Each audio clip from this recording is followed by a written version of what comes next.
আজকে আমি তোমাদের সঙ্গে শেয়ার করতে চলেছি আমার ছোট্টবেলাকার বন্ধুর বিয়ের দিনটা আমরা কিভাবে সবাই মিলে এনজয় করলাম সেটা। Hello everyone, welcome back to my channel Mast Mariyam to a new vlog. তো আমরা এসেছিলাম ইলাম বাজার, কারণ এখানেই ছিল ম্যারেজ ভেনিউ। এখানে আমাদের ছোটোবেলাকার যে বন্ধু রয়েছে তার বিয়ে হচ্ছে। তো আমরা এসেছি সবাই মিলে বরযাত্রী। দেখতেই পাচ্ছ একটা লজে বিয়ে হচ্ছে। ফার্স্ট টাইম এই জায়গাটাতে এলাম। এই সাইডে ততটাও আসা হয় না বললেই চলে। তো আসা মাত্রই আমাদেরকে প্রথমে অনেক রকমভাবে আপ্যায়ন করা হয়েছে। খাবার দাবার কি রয়েছে না রয়েছে সব তো তোমাদের সঙ্গে শেয়ার করবই। এতটা দূরের রাস্তা ছিল যে আস্তে আস্তে প্রায় 2টো বেজে গিয়েছিল, তাই নাস্তাটা করতে অনেকটা টাইম লেগে গিয়েছিল। প্রথমেই আমাদের কাছে দিয়ে দেওয়া হয়েছিল একটা করে ফ্রুটি। তো সত্যি কথা বলতে এই গরমের মধ্যে ফ্রুটিটা খেতে ভালোই লাগছিল, তবে মাহিনের পাপার শরীরটা খুব একটা ভালো লাগছিল না। প্রায় 3.5 ঘন্টার জার্নি করে এসেছি আমরা। এতটা দূরের রাস্তা না হলেও মানে বাসটা এত বিরক্তিকরভাবে দাঁড়াচ্ছিল যেখানে সেখানে, যে আমাদের আসতে অনেকটা লেট হয়ে গেল। কিন্তু কিছু করার নেই, সকলের সাথে আসতে হলে একটু তো মানিয়ে নিতেই হবে। কিছু মানুষের প্রয়োজন হলে সেগুলোও দেখতে হবে। তো ঠিক আছে, ওইগুলোকে আমরা একটু সাইডেই রেখে দিলাম। বাট এখানে আসা মাত্রই আমাদের আপ্যায়ন দেখে আমাদের খুবই ভালো লেগেছিল। আমাদের ওই সাইডে তো প্রথমে নাস্তাতে লুচি তরকারি বা নান যাই হোক দেওয়া হয়, বাট এই সাইডে প্রথমেই দেওয়া হয় পাতে ফল।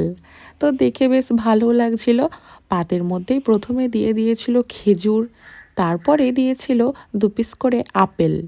তো প্রথমেই ফল খেতে একটু কষ্ট হলেও বেশ মজা লাগছিল কিন্তু।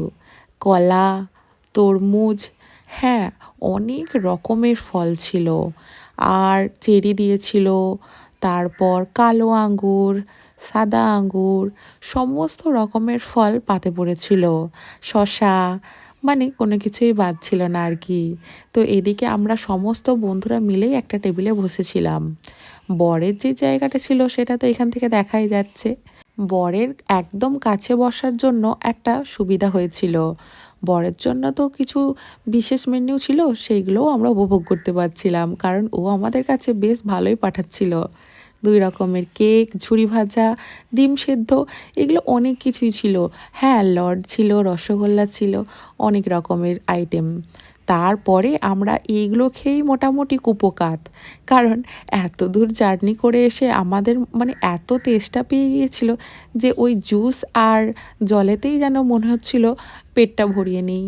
তারপরে দেখো ফলের নাস্তা তো যাওয়া পরেই চলে এলো নান, চানা মশালা, চিলি চিকেন, রসগোল্লা, আবার লড। সমস্ত রকমের খাবার একেবারে আনলিমিটেড, যে যত খুশি যত খাবার নিতে পারে। আমাদের তো আসতে প্রায় 2টো বেজে গিয়েছিল, তোমাদেরকে বললাম। তাই খাওয়া দাওয়া সেরে প্রায় 2:30। তো তারপরে ওদের বিয়ে পড়ানো হয়ে গেল, তোমরা তো দেখতেই পেলে। বিয়ে পড়ানোর পর বররা একটু গেল বাইরের দিকে হাঁটাচলা করতে। সেই সুযোগে মেয়ে আমার এখানে একটু খেলে নিল। মাহিন যে কতটা স্টেজ ভালোবাসে তোমরা হয়তো আমার অন্যান্য ব্লগে দেখে বুঝতে পারো, তাই এই স্টেজটাতেও সেটার ব্যতিক্রম কিছু হলো না। তো যেখানে বরের বসার আয়োজন করা হয়েছে সেখানে এসে মেয়ে একটু জিরিয়ে নিচ্ছিল। ও ড্রেসটা আমি চেঞ্জ করিয়ে দিলাম, হালকা পাতলা একটা টপ আর একটা গেঞ্জি পরিয়ে দিলাম। তারপরে দেখো সেই প্রায় 3:15 নাগাদ আমরা খেতে বসে গিয়েছিলাম দুপুরের খাবার। তো এদিকে ছিল স্যালাড, চিকেন সাটে, তো তারপরে দিয়ে দিয়েছিল চিকেন বিরিয়ানি, আর পাতে ছিল চিকেন কষাও। মেয়েকে পাশে বসিয়ে একটু খাইয়ে দিচ্ছিলাম। তবে পেটটা একটু ভর্তি থাকার কারণেই পাতে যতটা নিয়েছিলাম ততটা ফিনিশ করা সম্ভব হয়ে ওঠেনি। তো তারই মধ্যে একটু তাড়াহুড়ো করে খেয়ে নিলাম, কারণ বাড়ি যাওয়ার জন্য আবার তাড়াতাড়ি বাস রওনা দেবে বলল। কারণ আমাদের রাস্তাটা অনেকটাই দূরত্ব বলে সেজন্য তাড়াতাড়ি ছাড়বে বলল। তো দেখো সেখানের ব্লগ আর বিশেষ কিছু করিনি, একেবারে বাসে জার্নিটাই শেয়ার করলাম। তারপর এই যে পৌঁছে গেছি, বাস আমাদেরকে নামিয়ে দিয়েছে, আমরা সবাই হাঁটা পথে যাত্রা দিয়েছি। এদিকে দেখো বিয়েবাড়িটা তোমরা তো দেখতেই পাচ্ছ এই সাইডটা থেকে কি সুন্দর সাজিয়েছে। এর আগের দিন আমরা ক্ষীর খাওয়াতে এসেছিলাম, বাট আমাদের ওই সাইডটা থেকে অতটাও এই আলোর ব্যবস্থাটা বোঝা যাচ্ছিল না, বাট সামনের দিক থেকে যখন দেখতে দেখতে যাচ্ছি এত সুন্দর লাগছে, পুরো মনে হচ্ছে মেলা বসেছে। তো আজকের আমার এই ব্লগটা তোমাদের কেমন লাগলো একটু কমেন্ট করে জানিও। দেখা হচ্ছে নেক্সট ব্লগে।